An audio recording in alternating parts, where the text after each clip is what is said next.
আসসালামু আলাইকুম, কেমন আছেন সবাই? আশা করছি সবাই ভালো আছেন, সুস্থ আছেন। আজকে শুক্রবার, তো ভাবলাম যেহেতু আমরা কিন্তু নিচে ফ্লোরে বিছনা করি তোশক বিছায়া, তো চাদরটা অনেক ময়লা হয় আর বেশিরভাগে ময়লা হয় রোহানের জন্য। রোহান একটু পর পর আইসা খালি পায়ে বিছনা উঠে, তো বাচ্চা মানুষ কিছু তো আর বলা যায় না। তো এই যে আজকে চাদরটা আমি উঠাই আর কি। আর বাইরে কিন্তু অনেক রোদ, তো ভাবলাম যে এই তোষক আর তোষকের উপরে যে পাতলা কম্বলগুলো থাকে না, ওইগুলারে আমি একটু রোদ্রে দিই, তাহলে যে একটা ভাবসা যে একটা গন্ধ, ওই গন্ধটা আর কি থাকবো না। এলা ঘর টর ঝাড়ু টাড়ু দিয়ে মুইছা টুইছা পরে আবার ওইগুলার আইনা বিছামু। আর এই চাদরগুলো হইতেছে গরম পানি দিয়া একদম সার্ফ এক্সেল দিয়া আমি ভিজায় রাখুন, তাহলে পরিষ্কার হয়ে যাব। আর এই বালিশগুলোরও আমি রইদে দিমু, আর তোষকটারও রইদে দিমু, কারণ প্রচুর রোদ উঠছে। আর যেহেতু নিচে বিছাই, নিচে কিন্তু পানি থাকে, মাটির নিচে পানি থাকে, আবার যেহেতু বৃষ্টি হইতেছে তাহলে উপরেও পানি, গন্ধটা থাকবো না। এইগুলো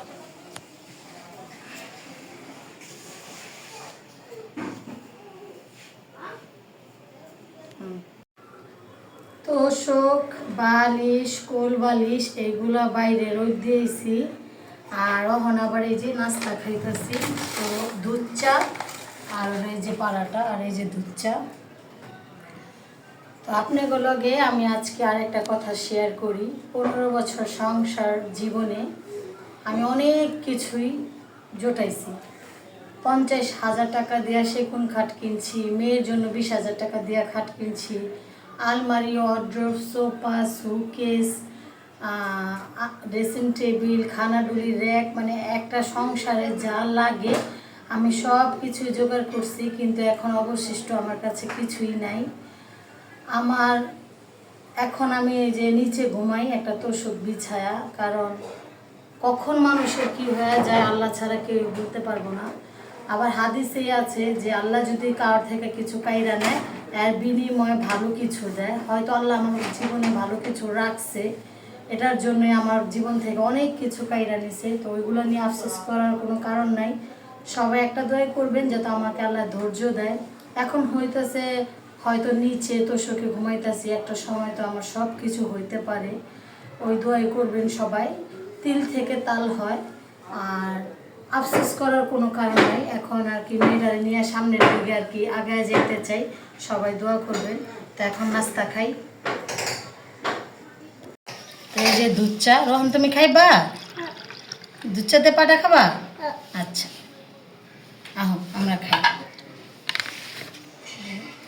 তারপরে এই যে এখানে আমি কোটাকাটি করতে আইসা পড়লাম, কারণ আজকে আমার মার অনেক প্রেশার, হাই প্রেশার বাড়তি, তো শরীরটা বেশি একটা ভালো না।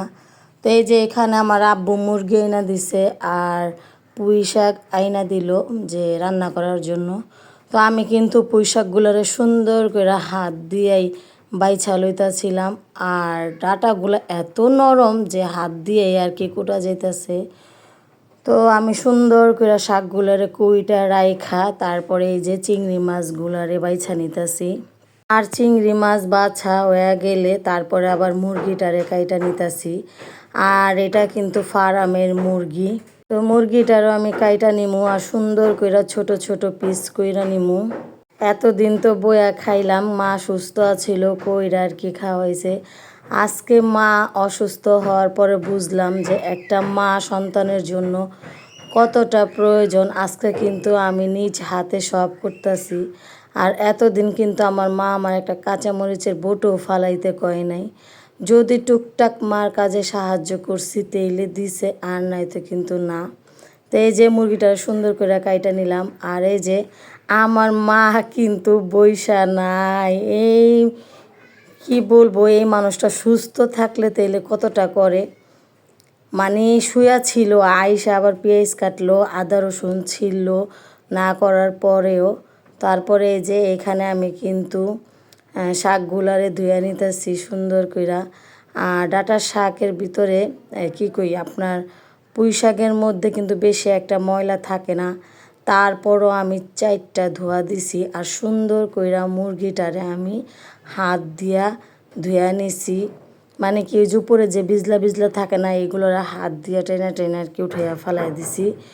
তো আমি সব জোগাড় জাগাড় কইরা দিছি। আর এখানে কিন্তু মুরগির তরকারিটা আমার মেজো বোন রান্না কইরা দিছে, আর পুঁই শাকের তরকারিটা আমি রান্না করছি, আর এইখানে ভাতটা কিন্তু আমার মা রান্না করছে। হাতে হাতে কাজ করলে কোনো কাজই কিন্তু থাকে না, শেষ হয়ে যায়। তো লাস্টে আমি এখানে মুরগিটারে ভাইজা নিতেছি। এই যে এখানে 2টা রান দেখতে পারতেছেন, একটা আমার মেয়ের জন্য আর একটা আমার সেজো ভাইয়ের জন্য। আর টুকরাগুলো আমরা সবাই মিলা জিলাই আর কি খামু। তো মুরগিটা ভাজা হয়ে গেলে আবার কিছু পেঁয়াজও ভাজুম মুরগির সাথে। আমার মা মাছের সাথে মুরগির সাথে পেঁয়াজ ভাজে, অনেক ভাল লাগে। তো আজকে আমি আর কি মা এই কুইটা কেটে দিল পেঁয়াজ। তো আমি এই যে এখন হইতাছে মুরগিটি ভাজা হয়ে গেলে তারপর পেঁয়াজগুলো ভাজলে আজকের মতন রান্না আমাদের শেষ। তারপরে চলে আসলাম ঘরে, আইসা দেখি আমার মেয়ে কত সুন্দর কইরা বিছনা কইরা রাখছে। বাহির থাইকা তোষক বালিশ এগুলো আইনা লাখ টাকার খাটে কি করবে বলেন, যদি নিচে এই রকম সুন্দর একটা বিছানা থাকে আর যদি কোনো গ্যাঞ্জাম ফ্যাসাদ না থাকে, লাখ টাকার খাটে তো শুইছিলাম, শুয়া তো মনে করেন শান্তি আর নাই।